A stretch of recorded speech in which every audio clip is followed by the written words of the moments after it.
ang Katarman Bridge sa Samar. Kung makikita nyo naman, sobrang makipot para sa isang two-lane bridge. Kaya ang proyekto ay bridge widening, luluwagan. Ang problema, noong 2015 pa ito sinimulan, hanggang sa ngayon hindi pa natatapos. Ang Department of Public Works and Highways o DPWH Region 8 ang implementing agency ng Katarman Bridge. Ayon sa Physical Status Report ng DPWH Region 8, September 16, 2015 nang sinimulan ang proyekto. Ang target completion dapat ay noon pang June 22, 2017.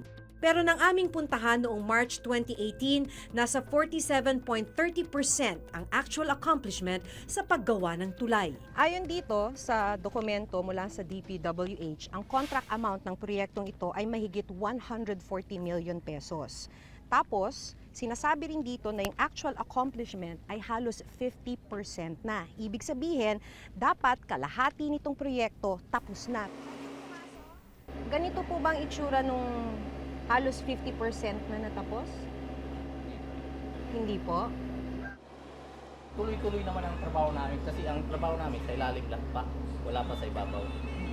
Pag natapos yung ilalim, dahil limang butas na lang naman ito, sa taas na kami. Sa status report na nakuha namin noon sa DPWH Region 8, nakasaad na humiling ng karagdagang 120 calendar days ang kontraktor para matapos ang tulay. Ang dahilan nila ay ang obstruction of utilities, partikular ng water pipelines na nakakabit sa tulay. Sa kasalukuyan, nadaraanan na ng mga sasakyan ang Katarman Bridge pero hindi pa rin ito tapos. 3 taon nang delayed ito sa original completion date na September 2015. As of November 25, yung accomplishment namin is 93.11% na. We are expecting sana makomplete itong December 25 ng 100%. Kaya nga lang, siyempre, mayroon pang mga konting correction yan. Baka umabot sa ito ng January, until January 25. Bukod sa mga tulay, binisita rin ng Reporter's Notebook ang ilang school building na para sana sa mga estudyanteng nagtitiis sa mga tent, covered court, at lumang gusali. Pero natuklasan naming nakatenga at hindi tapos. Naabutan naming nagkaklase sa isang covered court ang ilang estudyante mula sa grade 7 hanggang grade 11 ng Mondragon Agro-Industrial High School sa Northern Samar. Minsan dito, mahirap dito pag pumapasok. Pag maulan, lumilipat kami, minsan hindi. Saan ka nahihirapan sa sitwasyon niyo sa klase niyo? Sa pagre-recite. Hindi kayo nagkakarinigan. Hindi na lumalapit kami. Lumapit siya kami. Bakit pursigidong-pursigido ka na pumasok sa eskwela? Kasi mabot lang ang pangarap namin na maging sundalo at makatulong sa pamilya. Ramdam din ng mga guro gaya ni Teacher Maricar ang hirap ng kakulangan sa silid-aralan. Kahit po sila mismo, nahihirapan Oo, na nahihirapan po. Lalong-lalo na po pag umuulan. Kasi nga, tumutulo. Dahil butas-butas na yung yero. Tapos, maingay. Parang mahirap pong marinig kung ano yung itinuturo mo, lalo na po yung mga bata na nasa likod. Hindi conducive for learning para po sa akin. Kung tutuusin, 2 gusali na may 24 na bagong silid-aralan ang dapat nakatayo ngayon sa Mondragon Agro-Industrial High School.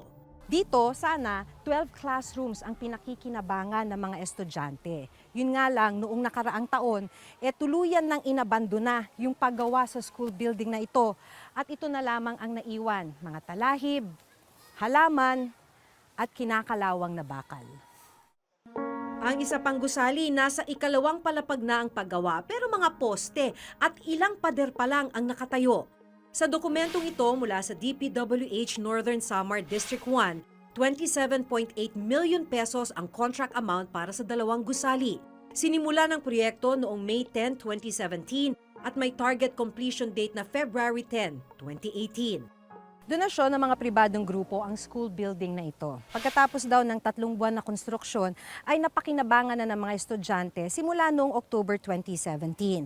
Pero itong government project na ito na nauna pang simulan ang konstruksyon ay hanggang sa ngayon nakatiwangwang, abandonado at hindi napakikinabangan ng mga estudyante. Muling nagpaunlak ng panayam si Engineer Ruel Umali.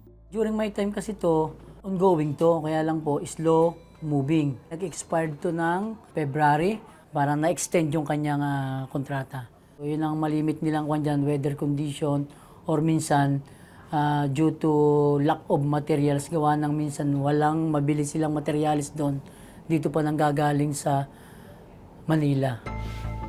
Sa dokumentong ito mula sa DPWH, umabot na sa 11.5 million pesos ng kabuang pondo ang na-disburse na pera sa kontraktor. 3 buwan pagkatapos maiere ang report noong Setyembre, ayon sa kinatawan ng paaralan, itinuloy ng kontraktor ang pagtatayo ng 2 gusali ng Mondragon Agro-Industrial High School. Ang unang gusali na dati puro poste lang, nagkaroon na ng ilang pader at slab. Ang ikalawang gusali, nadagdagan ng ilang slab. Dapat iti-terminate na talaga yun noon.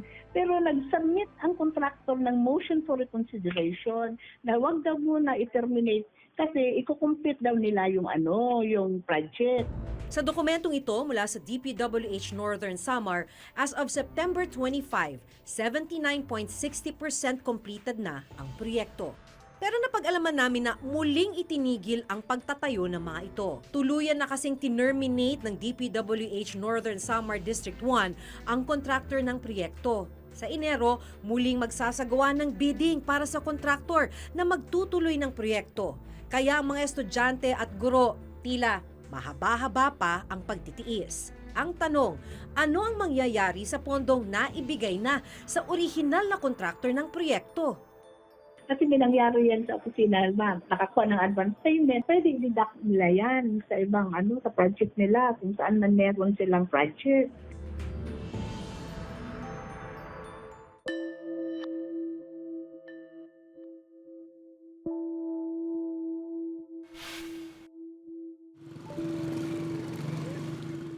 Balot na ng halaman ang mga poste at ilang pader nito at halos 2 taon na raw inabandona.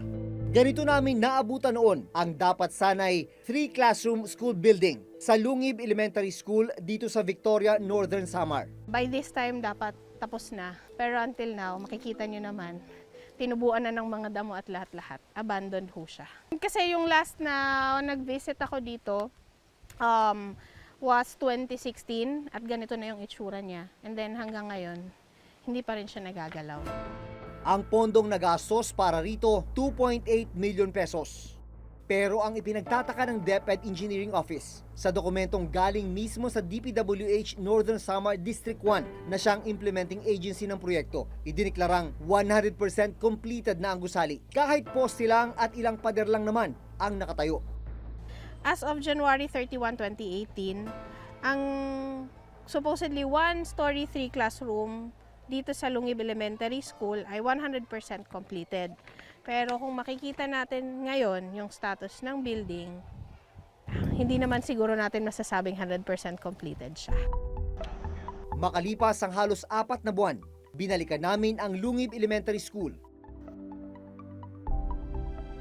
Nakatayo na ang 3 silid. Ayon sa DPWH, ang kontraktor ang gumastos para sa pagtatayo ng mga classroom. Conducive for learning na ito kasi napakalaki at napakaluwang. Kisame na lang ang kulang pero napinturahan na ang mga silid-aralan at ngayon ay nagagamit na ng mga grade 4, 5 at grade 6 students.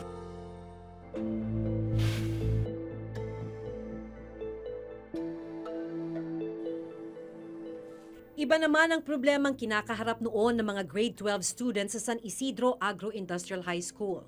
Nandito tayo sa San Isidro Agro-Industrial School. Dito naman, tapos yung school building, pero hindi magamit dahil natuklasan na may structural defect.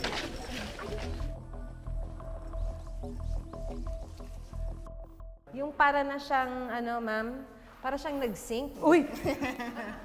Ganun ba katindi to, sir?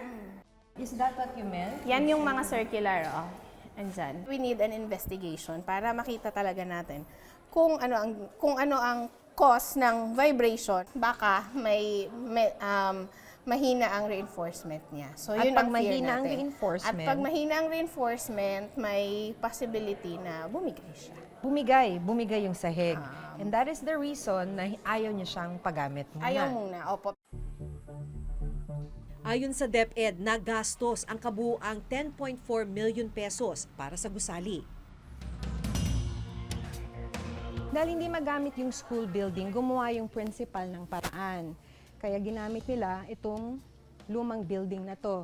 Wala naman kasi silang choice. Talaga naman kasing wala nang ibang espasyo, kailangan daw nila itong pagtiyagaan.